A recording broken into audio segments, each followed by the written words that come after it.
pregação é deserto. E o deserto, ele não é sinônimo de coisa boa.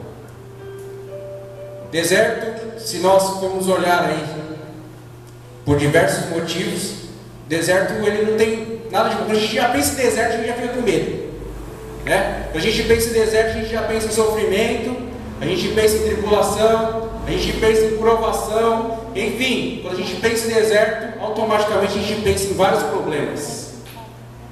Quando a gente pensa em deserto, a gente nunca pensa numa coisa boa. Ninguém pensa em deserto pensando que você vai chegar lá, você vai encontrar um oásis.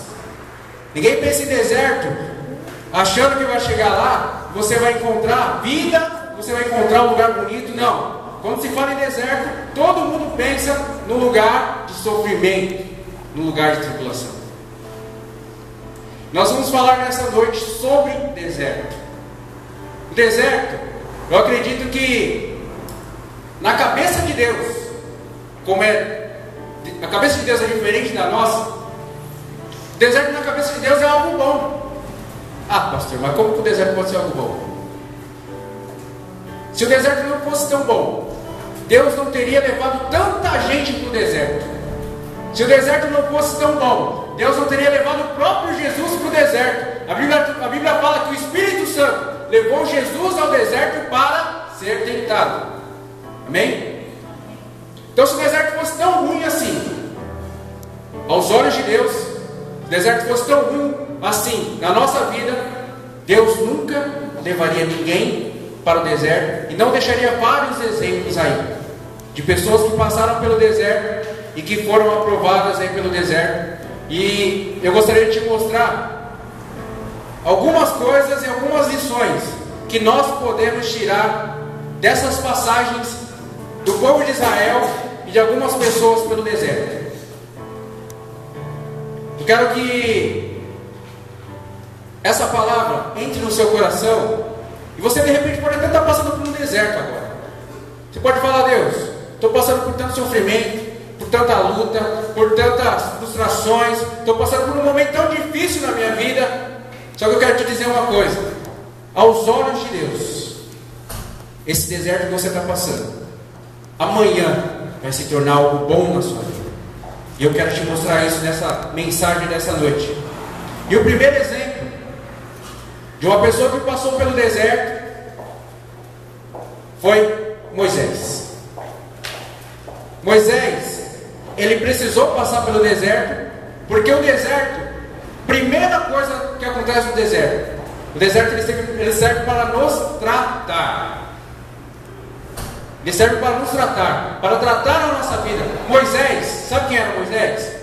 Moisés, ele era um hebreu que deu sorte na vida, né? E ele foi parar no palácio de Faraó. Foi parar como um príncipe do Egito. Então imagina você, Moisés, ele foi um cara estudado. Moisés, ele tinha todos os luxos. Moisés tinha todos os caprichos. Moisés, ele era neto de Faraó, né? Então imagina aí que Moisés, ele era um cara totalmente com um ego bem elevado, porque, querendo ou não, ele era uma pessoa influente dentro do povo dele, sim ou não? Sim. Moisés, ele não era qualquer um, ele não era um escravo, embora ele fosse hebreu, ele não era um escravo. Então aquilo mexia com o ego de Moisés. Aquilo levava a que Moisés fosse um cara superior, até porque ele tinha até um status para isso, tinha até todo o estudo para isso. Só que assim, Deus não podia usar Moisés daquela forma. Deus não podia pegar Moisés com aquele ego lá em cima. Sabe por quê? Porque Deus tinha um plano para Moisés. E o que Deus fez? Deus pegou Moisés e levou Moisés para o deserto. Deus pegou Moisés e falou assim: Moisés, ó, eu vou te tirar daqui e vou te deixar lá 40 anos lá no deserto, para você ser tratado exatamente no seu ego. Para você ser tratado no seu ego. Eu gostaria que você abrisse sua Bíblia lá no livro de Êxodo, capítulo 3.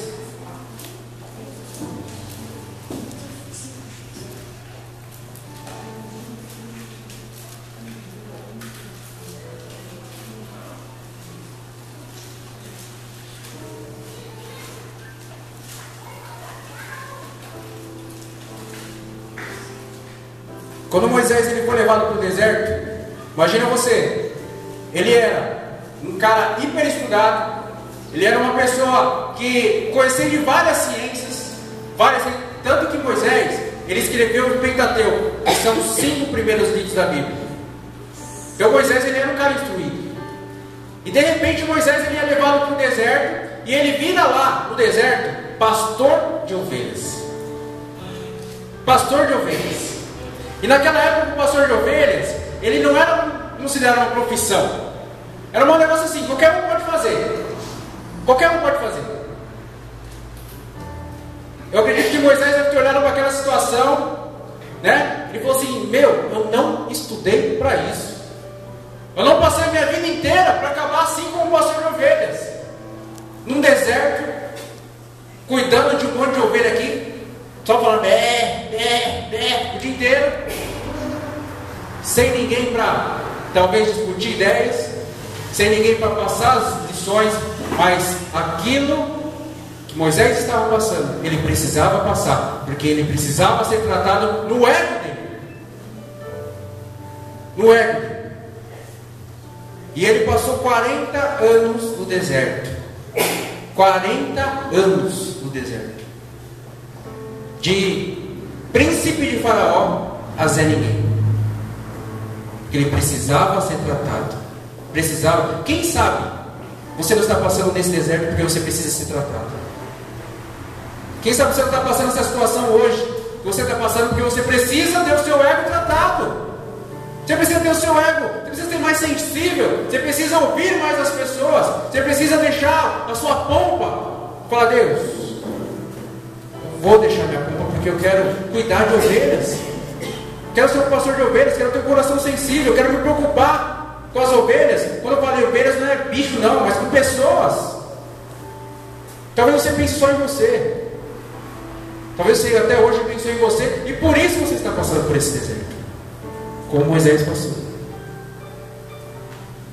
Segunda coisa, que o deserto é bom para nós. A segunda lição que o deserto que nós podemos tirar, segunda lição que nós podemos tirar dessa passagem pelo deserto, é que o deserto nos leva a encontrar Deus. Enquanto Moisés estava lá no Egito, ele não conhecia Deus. Ele conhecia o Deus dos hebreus, mas ele não tinha ainda tido uma experiência com Deus. E no versículo 1 do capítulo 3, diz assim: Moisés pastoreava o rebanho de seu sogro Jetro, que era sacerdote de Midian. Um dia levou o rebanho para o outro lado do deserto e chegou a Horebe, o monte de Deus. Ele chegou justamente no lugar onde ele precisava estar, na presença de Deus. Ele precisava chegar ali e ter um encontro com Deus. E ele foi exatamente para o lugar certo. O deserto serve para isso também, para te levar para mais junto de Deus. Às vezes a gente fica com medo de falar: não, por que eu estou passando isso? Por que eu estou passando isso? Mas eu tenho certeza que quando você está passando dificuldade, é o tempo que você mais busca a Deus. O tempo que você está passando por crise é o tempo que você mais busca a Deus, porque você quer sair daquilo rápido. Já pensou se Deus não deserto? Se Deus não tivesse colocado um deserto na sua vida, e aí? Quando você ia buscar Deus?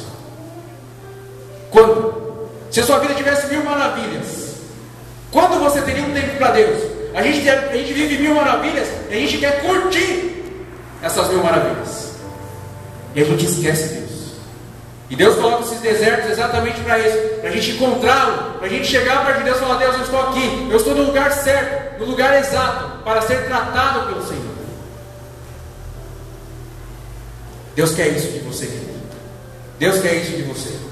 A terceira lição que nós podemos tirar dessa passagem do povo de Israel pelo deserto é que o deserto nos leva a depender de Deus.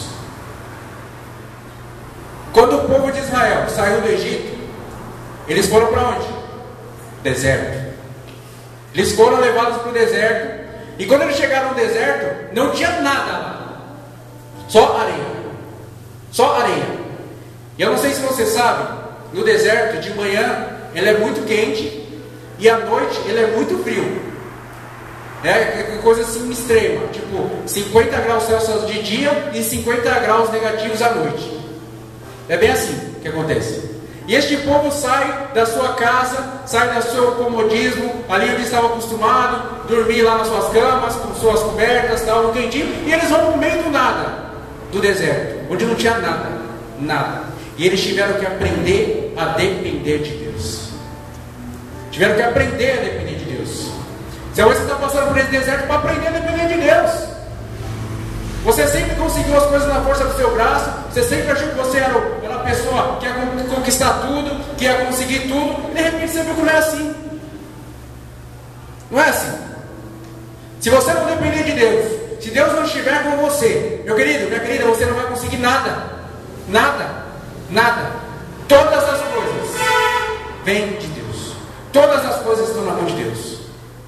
E o deserto serve para nos ensinar a depender de Deus. Se você abrir sua Bíblia lá no livro de Gênesis, capítulo 13, versículo 21, você vai ver exatamente isso daí que eu estou falando. Gênesis 13, versículo 21. O quê? Oh, Gênesis não, Êxodo 13, versículo 21.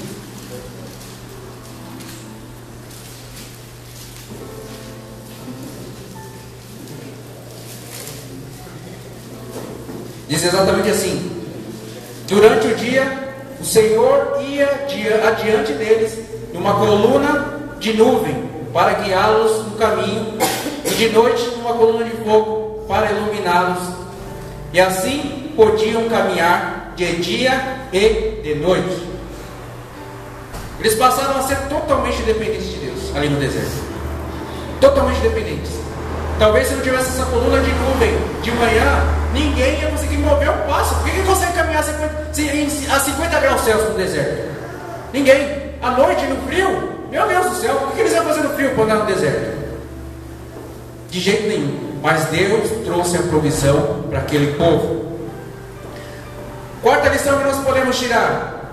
Quarta lição que nós podemos tirar dessa passagem do povo de Israel no deserto é que o deserto nos leva a ver milagres.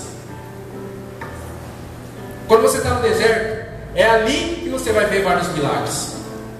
É ali que você vai ver o mover de Deus. É ali que você vai ver o poder de Deus. Quando o povo estava no deserto, primeiro eles viram a abertura do mar vermelho. Se eles estivessem no deserto, se estivessem no Egito, eles não veriam o mar se abrir. Eles não saberiam o poder de Deus. Eles não iam contemplar o poder de Deus. Eles precisavam estar no deserto para ver o mar se abrir. Eles viram o milagre de Deus. O segundo milagre que eles viram foram as águas. A Bíblia fala assim que chegou uma época no deserto que eles estavam com sede e não tinha água. A única água que tinha lá era uma água amarga. Só. E Deus chegou para Moisés e falou assim: ó, joga a sua vara lá na água que ela vai ficar doce. E ela ficou doce. E eles viram a transformação da água amarga em uma água potável. O terceiro, eles viram maná e as codornizes.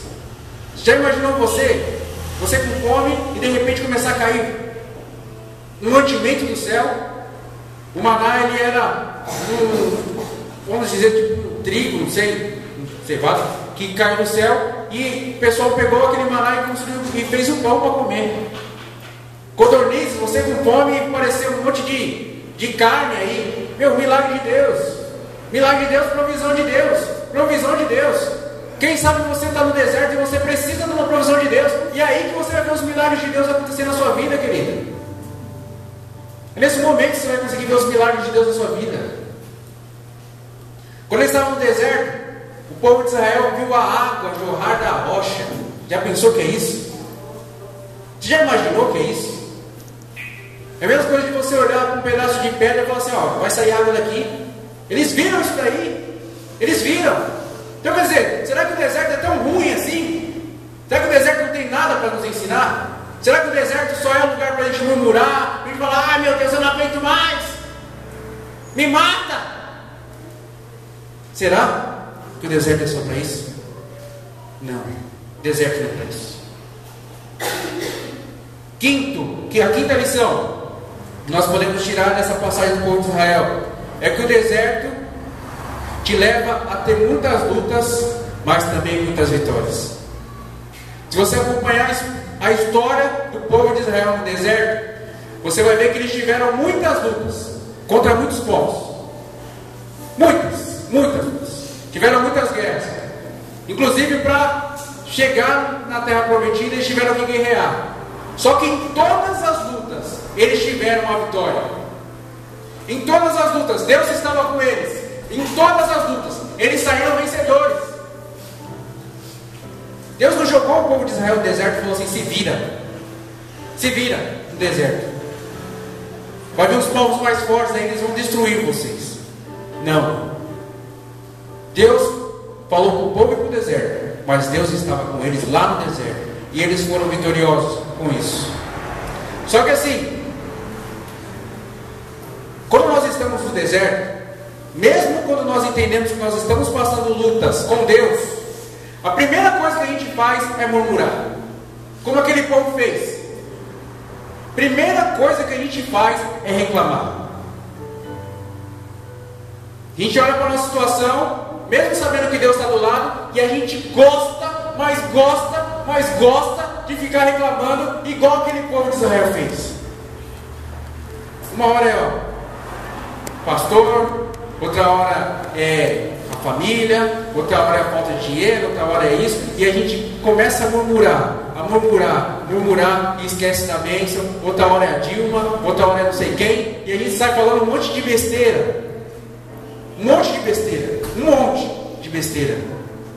e reclama. Essa é uma das coisas que a gente não pode fazer quando a gente está no deserto. Não pode fazer quando a gente está no deserto. O povo de Israel, ele murmurou, mas murmurou. E sabe quantos entraram na terra prometida? Eu não sei se eu já falei aqui, mas acho que sim. Saíram do Egito, só para vocês terem uma ideia. Estima-se que saiu do Egito com Moisés cerca de 3 milhões de pessoas. 3 milhões de pessoas é muito, né? Mas você quer saber quantas pessoas dessas 3 milhões entraram na terra prometida? 2. Nem Moisés entrou, pra você ter uma ideia. Por causa do quê? Por causa da murmuração. Por causa da murmuração do povo. Nenhum deles entrou. Outra coisa que a gente não pode fazer quando a gente está no deserto é adorar outros ídolos. Ou seja, esquecer de Deus.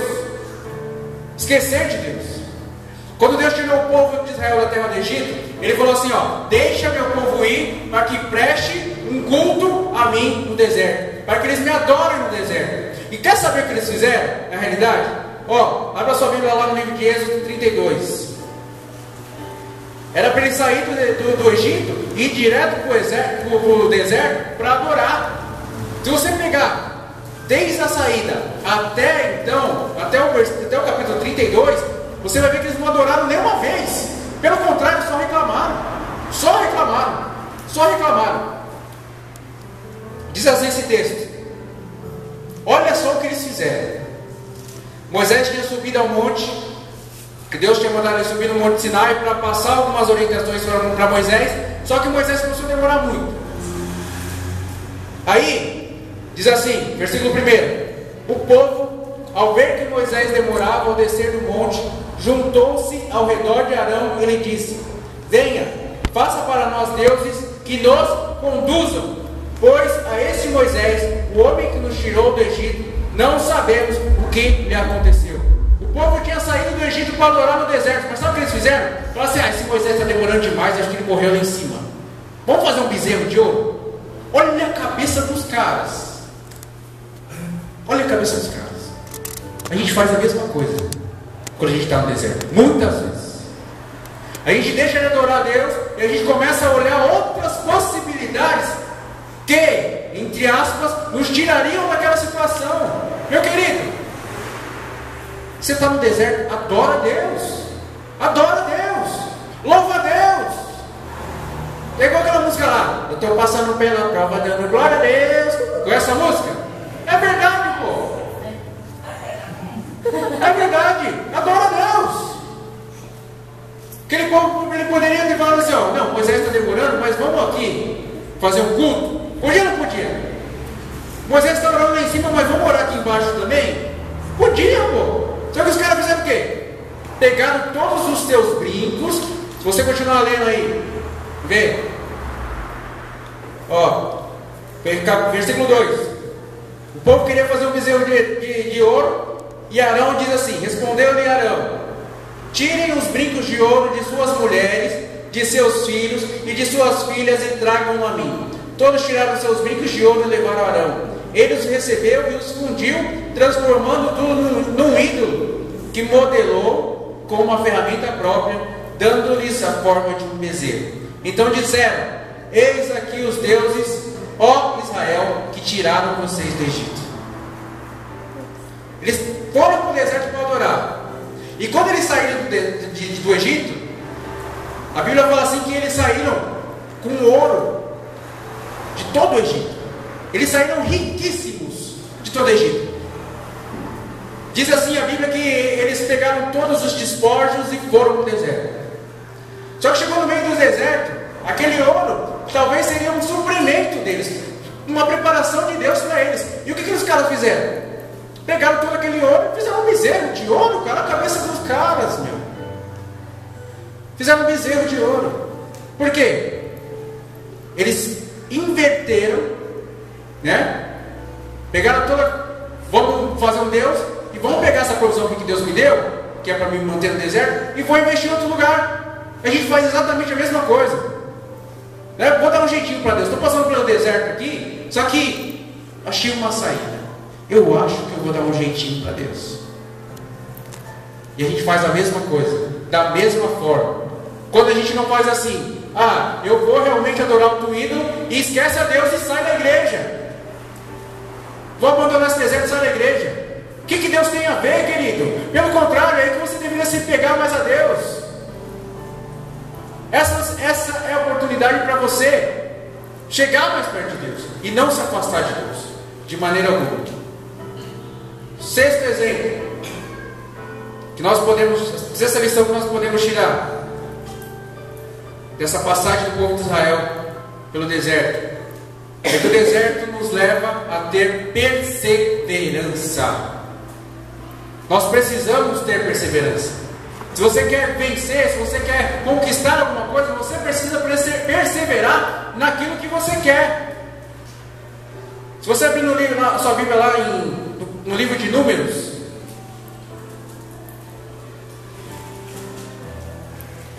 capítulo 14, versículo 38.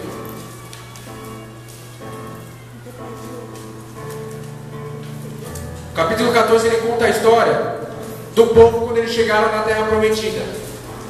Só que quando eles chegaram na Terra Prometida, eles ficaram com medo, porque lá tinham gigantes. E eles mandaram 12 pessoas para espiar a terra. No versículo 38, ele diz assim: de todos, Números 14, 38, de todos que foram observar a terra, somente Josué, filho de Num, e Caleb, filho de Jefoné, sobreviveram. Só os dois foram lá na terra, viram, gostaram da terra. Aí, vê, Josué, abre a sua Bíblia, acompanha ali. Josué, capítulo 14, versículo 6.